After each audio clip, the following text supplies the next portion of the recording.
नमस्कार, आप देख रहे हैं टाइम्स न्यूज और मैं हूं आपके साथ छवि।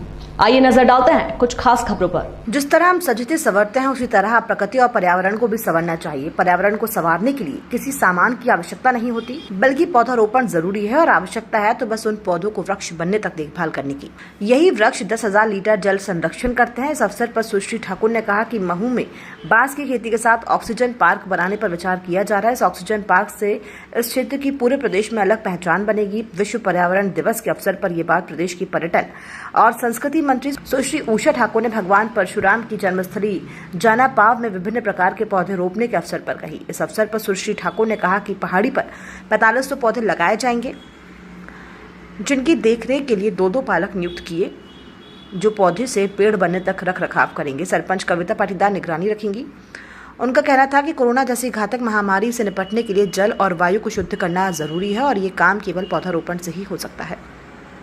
चूंकि महू के आसपास प्राकृतिक वातावरण प्रचुर मात्रा में है, साथ ही महू फौजी छावनी और उससे लगे प्राकृतिक स्थलों पर भी अनेकों संभावनाएं हैं। मंत्री उषा ठाकुर ने इसी उद्देश्य से महू और उसके आसपास का सघन दौरा शुरू किया है, ताकि ऐसे स्थानों को तलाश कर उपयोग में लाया जा सके जहां जलवायु का प्रभाव पौधारोपण करके हो, वर्षा के जल का उपयोग किया जा सके, प्राकृतिक झील तालाबों के आसपास तलाशा जा सके। पौधे रोपने के दौरान क्षेत्र के गणमान्य नागरिक भी मौजूद थे, जिन्होंने विभिन्न प्रजातियों के पौधे लगाए और उनकी देखभाल का संकल्प लिया। दीदी, आज आप जानापाव पहाड़ी पर पहुंचे हैं विश्व पर्यावरण दिवस के अवसर पर।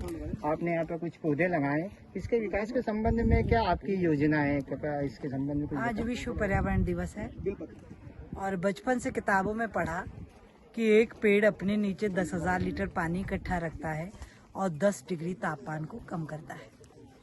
अभी महामारियों ने, कोविड-19 ने पूरी दुनिया को हिला दिया।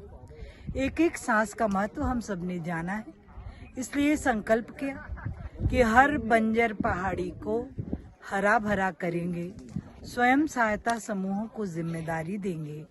तो जानापाव की इस पावन टेकरी पर, जो भगवान परशुराम की जन्मस्थली है, महर्षि जमदग्नि की कर्मस्थली है, माँ रेणुका का आशीर्वाद जिस टेकरी को निरंतर प्राप्त है, ऐसी टेकरी पर 4,500 पेड़ लगाएंगे और इन सब पेड़ों का एक एक पालक नियुक्त करेंगे।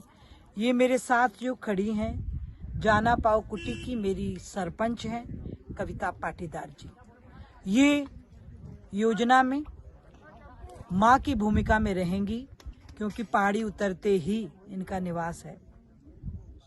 पौधों की देखभाल, यहाँ 2 युवाओं का संकल्प, रवि आर्य और भारत भूषण सिंह ठाकुर, इन दोनों ने मिलके इस कार्य योजना को कार्य रूप में परिणित किया। बलराम पाटीदार इनका मार्गदर्शक है और उसने बड़वानी में ऑक्सीजन एक पार्क बनाया। उसी से प्रेरित होकर हमारे यहाँ के युवा हर पहाड़ी को ऑक्सीजन पार्क में परिवर्तित करेंगे, ऐसा संकल्प वो लोग ले रहे हैं। दीदी, आज जो ऑक्सीजन पार्क के लिए जो परियोजना तय की गई है, उसके लिए क्या स्थान चिन्हित किया गया और उसकी समय सीमा क्या तय की गई होगी? ये जानापाव की टेकरी को चुना है 4,500 पेड़ों के लिए और इसकी समय सीमा है लगभग 3 साल लगेंगे, जिस स्वरूप में हम पहाड़ी पे पेड़ को देखना चाहते हैं।